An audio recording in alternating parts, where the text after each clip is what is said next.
Resulta que en Guatemala la certeza jurídica no depende de lo que está escrito en la Constitución de la República, sino que depende de la interpretación que tienen de manera subjetiva los magistrados de la Corte de Constitucionalidad. Sí. El espíritu de la creación de la Corte de Constitucionalidad empujaba hacia un grupo de letrados profesionales que se dedicaran a velar por el cumplimiento de los preceptos constitucionales, y no en ningún momento se creó la Corte de Constitucionalidad como un ente que iba a gobernar en una especie de supragobierno como ha sucedido actualmente. Por ejemplo, casos tan patéticos como el que amparan a una persona por un hecho que no ha sucedido. Exactamente.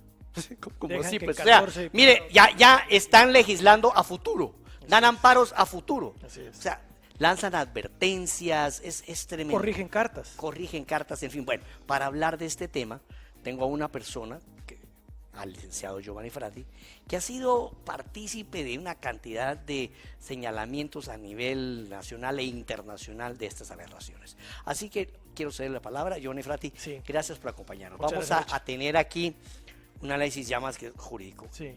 ¿Qué está pasando con la Corte de Constitucionalidad? ¿Por qué falla? Sí, lamentablemente, Richard, la Corte de Constitucionalidad, que como tú muy bien dices, como constituyente que tú eres y que tú participaste en la creación de una constitución que es una constitución moderna y una constitución que vale la pena en muchos de sus capítulos y preceptos, lamentablemente la Corte de Constitucionalidad se ha vuelto, especialmente por la mala influencia de CICIG, la mala influencia de los gobiernos corruptos y la mala influencia también, ¿por qué no decirlo?, ¿verdad?, de las autoridades que postulan a los magistrados de la Corte de Constitucionalidad, que se han degenerado mucho, digamos, ¿verdad? La Universidad de San Carlos, el Colegio de Abogados, el Congreso, la Presidencia, se han vuelto entidades donde hay mucha corrupción, y esta Corte, especialmente los 4 magistrados, Bonegre Mejía, Mata Vela, Gloria Porras y Neftalí, se han erigido prácticamente en una dictadura judicial, ¿verdad, Richard? Yo te voy a leer el listado que Guatemala Inmortal preparó ya hace algunas semanas y meses sobre las ilegalidades y arbitrariedades de la Corte. Yo creo que lo tenemos en estudio. Le voy a pedir por favor a la gente de estudio, si es tan amable, de colocarlo en pantalla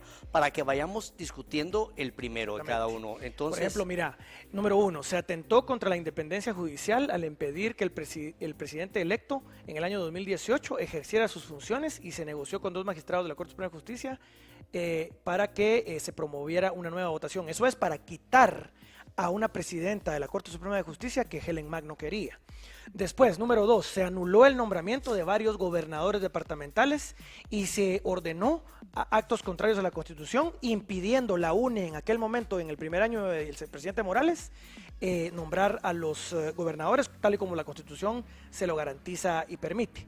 3, se impidió la ejecución de la declaratoria de non grato del excomisionado fracasado Iván Velázquez y la CICIG, hecha por el presidente de la República basándose en la Convención de Viena y en su potestad presidencial para dirigir la política exterior. 4, se ordenó al Congreso de la República dejar de cumplir su función para aprobar leyes en varias oportunidades, la última de las cuales es no permitir o no querer permitir que el Congreso legisle sobre la reforma a la Ley de Reconciliación Nacional. 5, se limitaron las facultades de la Cancillería, llegando al extremo de pedirle que suprimiera párrafos en notas diplomáticas que advertían a Iván Velázquez respetar la Constitución. Eso es una anomalía ridícula, ¿verdad, Richard? Querer corregir cartas.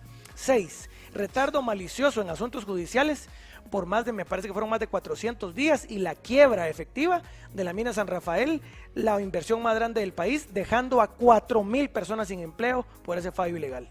7, retardo malicioso de los expedientes relacionados con las minas del Tambor y la Puya, los cuales también tienen suspendidos por una aplicación arbitraria del convenio 189 de la OIT.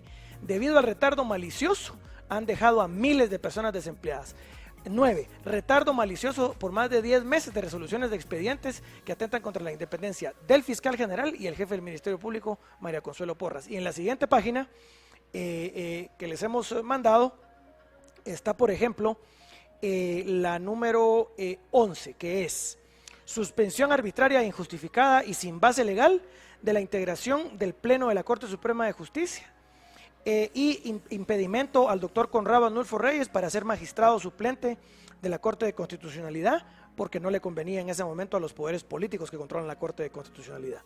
Resolución ilegal para mantener en el país al embajador de Suecia, Anders Kompas, impidiéndole al presidente de la República declararlo non grato y revocando una nota diplomática que protestaba contra Suecia, porque Compass lo que hizo fue insultar a todo el país y llamar a Guatemala un país de corruptos. 12. Suspensión arbitraria del proceso constitucional de las comisiones de postulación para elaborar las listas a la Corte Suprema de Justicia, y en este momento, Richard, no tenemos Corte Suprema de Justicia y no tenemos Cortes de Apelaciones porque a Helen Mack y a un magistrado no se le antoja que el Congreso saliente escoja la Corte, sino que quieren que el nuevo Congreso, donde suponían que iban a tener control del Congreso, escogiera la Corte Suprema de Justicia y la Corte Pero eso tenía una dedicatoria, ¿no? Sacar libre a Sandra Torres, que ya se logró también.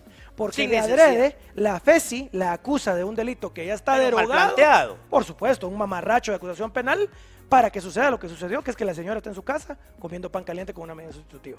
13. Alteración de los estatutos del Instituto de Jueces y Magistrados para conformar más de una planilla de candidatos y presionar la Corte de Constitucionalidad para elegir comisiones de postulación y listados de magistrados de Corte Suprema.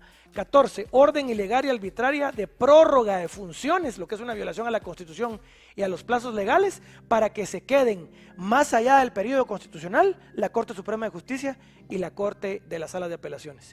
Apoyo político en resoluciones judiciales a Sandra Torres, y extralimitación y manipulación de funciones, queriendo dar un amparo ilegal que después se echaron para atrás por miedo político probablemente, del tercer país seguro con la cooperación con los Estados Unidos de América. Esta, Richard, y por supuesto la última, la guinda del pastel, dejar asumir a 14 diputados sin finiquito, violando la ley de amparo, violando la ley de probidad, violando la Constitución, y ahora, Richard, el precedente es que cualquier alcalde corrupto, cualquier concejal corrupto, cualquier diputado corrupto, cualquier contratista de obra pública corrupta, gracias al antecedente de la utilización de la Procuraduría de los Derechos Humanos como arma política de los grupos, por ejemplo, atrás de CICIG, atrás del G13, de los embajadores entrometidos en asuntos internos guatemaltecos, la lambisconería con Compass, la lambisconería con Velázquez, dejar sin salario a la gente del... No, a mí eso es lo peor. Y el mismo sindicato lo dice, de hecho no lo digo yo, lo dice el sindicato de trabajadores de la Procuraduría de los Derechos Humanos. Claro.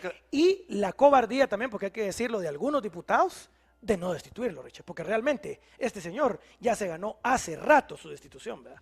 Pero parece que ahora le va a ir muy mal porque ya no tiene mayoría en la Comisión de Derechos Humanos. Bueno, pues amigos televidentes, llegamos al final de este interesantísimo programa de Conexión GT.